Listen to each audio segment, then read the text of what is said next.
Hola, buenas tardes a todos. Vamos a hablar hoy día sobre los universitarios con TDAH. ¿Qué pasa con esta población? Vamos a ver. ¿Cuál es la situación actual? Hoy en día, efectivamente, se ha juntado en un mismo espacio, ¿no es cierto?, vida familiar y vida académica, porque se está haciendo la educación a distancia. Entonces, los chicos están compartiendo el mismo espacio que comparten en la casa con sus familias para sus estudios. Esto puede crear conflicto en las relaciones familiares porque puede romperse, quebrarse la armonía, ¿no? Están todo el día juntos en un mismo espacio, muchas veces estos espacios son pequeños, por otro lado no están viendo a sus amigos, tampoco están disfrutando de espacios de ocio que se suele disfrutar en la universidad, porque uno va a la universidad, entra a la clase, estudia, pero también va al jardín, se sienta en el jardín, va a la cafetería, va a dar una vuelta por el parque de la esquina, en fin, no hay estos espacios. Luego en la casa, a veces la internet puede fallar o hay que compartir los dispositivos. No todos los chicos universitarios tienen una laptop para ellos, a veces tienen que compartirla con los padres o con un hermano, etcétera. Entonces se juntan una serie de situaciones en esta situación que estamos viviendo en esta época, ya son varios meses, que el año pasado no tenían, ¿no? Pero, ¿qué pasa además de esto? Porque eso le pasa a todo el mundo, ¿no? Pero, ¿qué pasa con las funciones ejecutivas de estos chicos universitarios que tienen el diagnóstico del trastorno por déficit de atención con hiperactividad?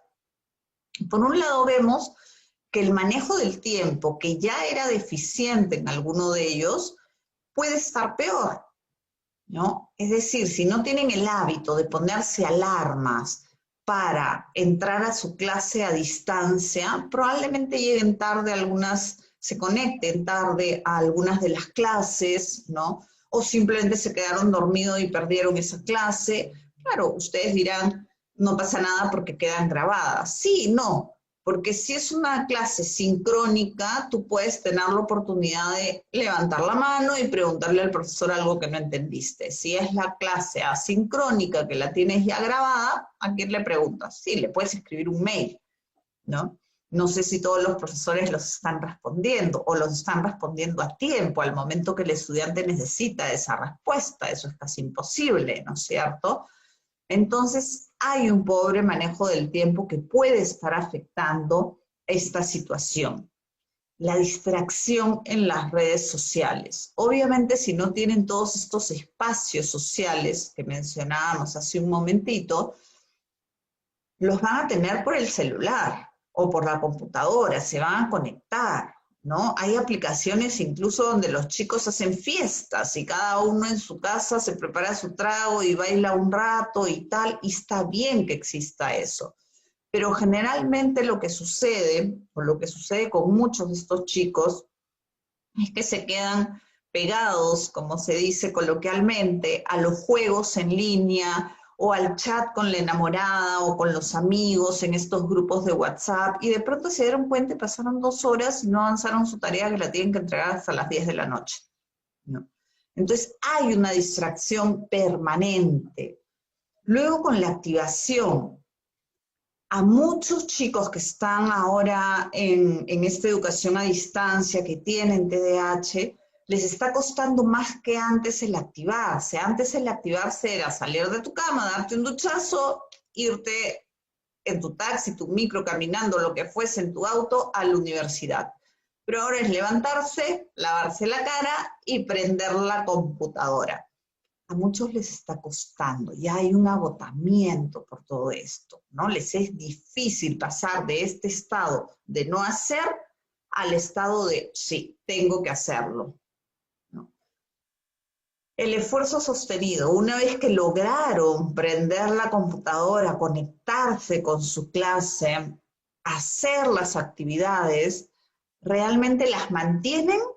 No, muchos de ellos o porque lo encuentran difícil y no saben dónde buscar la información, porque no están acostumbrados, no tienen el hábito de realmente continuar con esa motivación, la pierden y entonces lo dejan a medias, ¿no?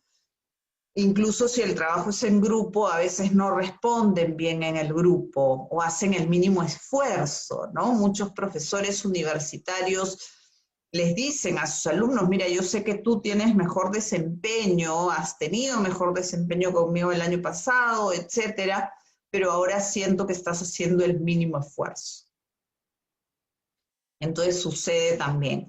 La planificación, si no tienen el orden de ver qué hacer primero, qué hacer después, si no tienen un cronograma, como sale en esta imagen, ¿no es cierto? Sea con post-its, con lo que fuese, para ver efectivamente qué actividades tienen que ir entregando día a día, porque la realidad es que si no entran a su intranet, están perdidos, ¿no?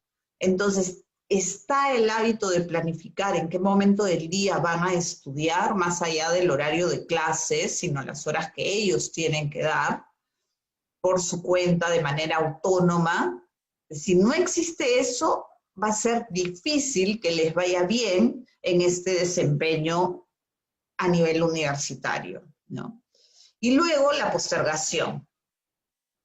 Uno de un chico universitario, uno de mis coaches, me decía, pero es imposible no postergar, ¿no? Claro, todos postergamos, ¿no? De alguna u otra manera, pero la cosa es, postergamos media hora, una hora, o postergamos 2 días, 3 días, y al final hacemos la tarea con muy poquito tiempo de anticipación, y entonces el margen de error crece, y por supuesto ya no va a ser una tarea tan sólida, tan simpática como podría haberla sido, ¿no? Entonces, ojo, todos podemos tener problemas en estas características que he descrito, que son como que las más han saltado con el grupo de universitarios que yo he ido conversando en estos meses de aislamiento, pero hay otras, ¿no? Pero la cosa es que tanto se presentan en uno. Si se presentan con muchísima frecuencia, con mucha intensidad, si frenan mi desempeño, ahí hay un problema, ¿no? Que hay que trabajar.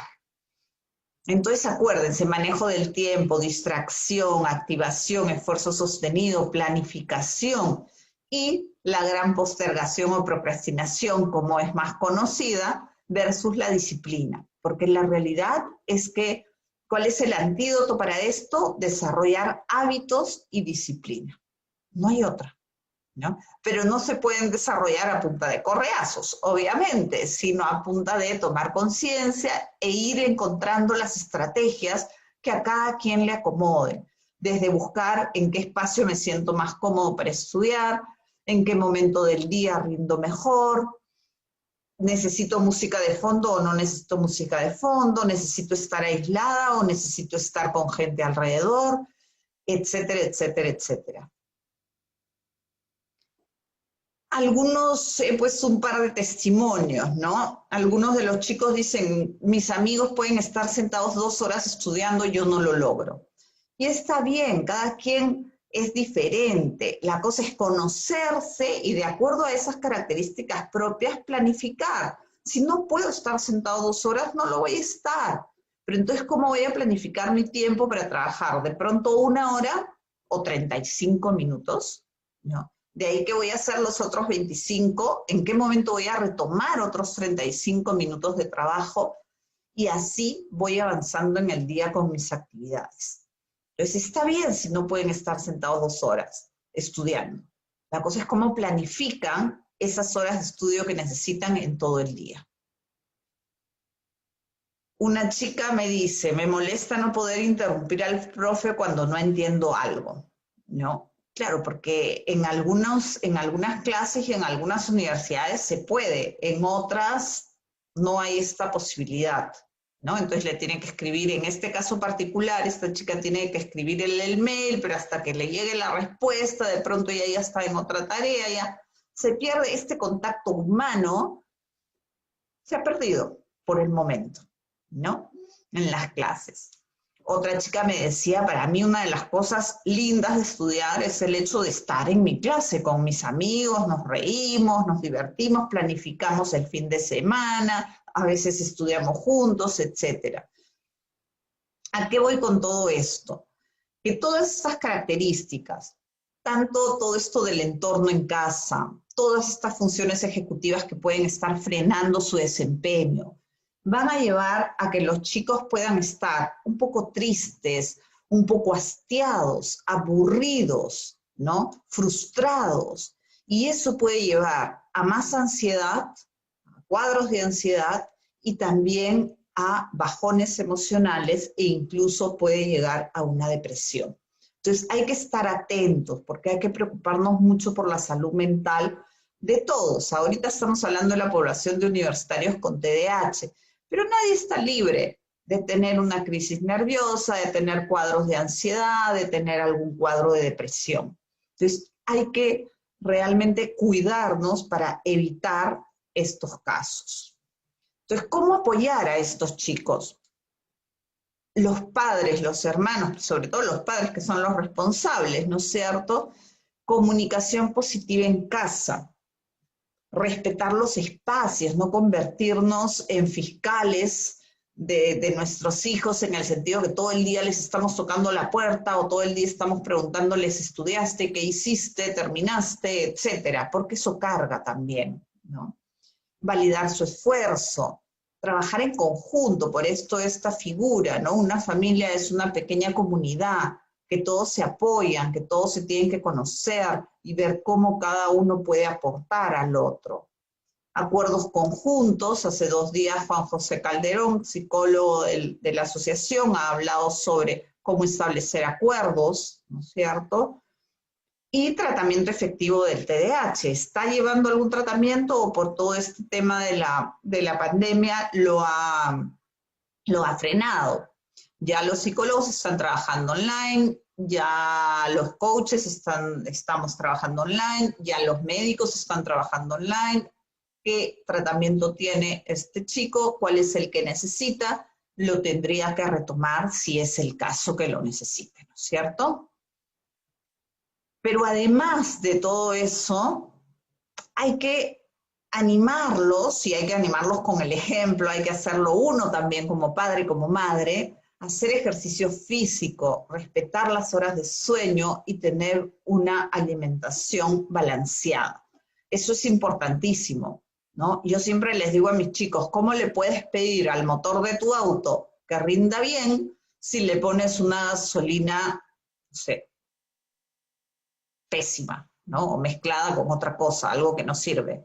Es igualito, nuestro cuerpo es un organismo maravilloso, pero que lo tenemos que cuidar si queremos que realmente brille el potencial, si queremos realmente tener un mejor desempeño.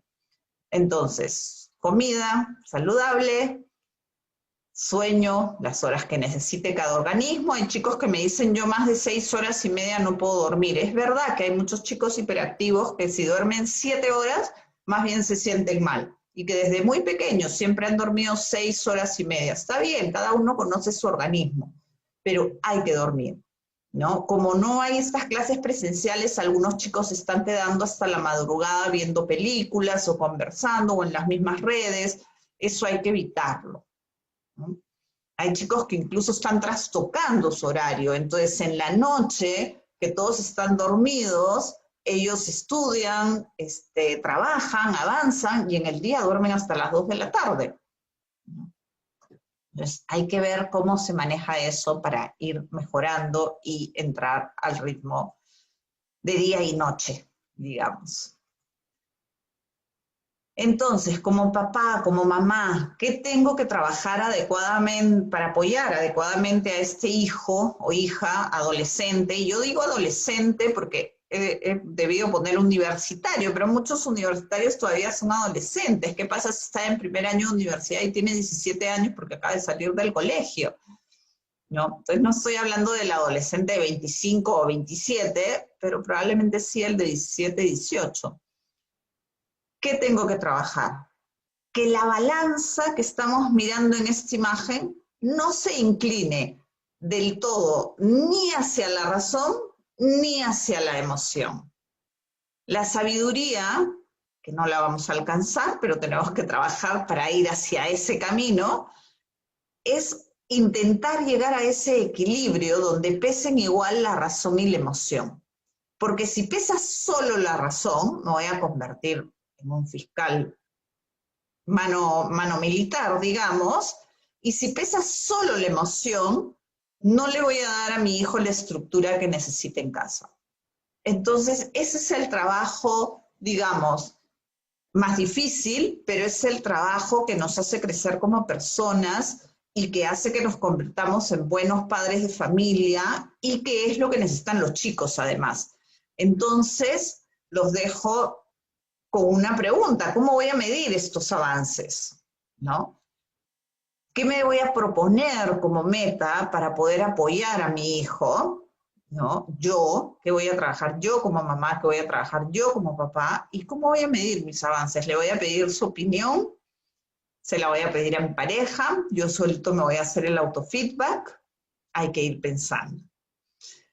Así que eso es todo, a trabajar todos, que nos necesitan los chicos, y a seguir con mucho optimismo, cuidándonos. Hasta luego, gracias.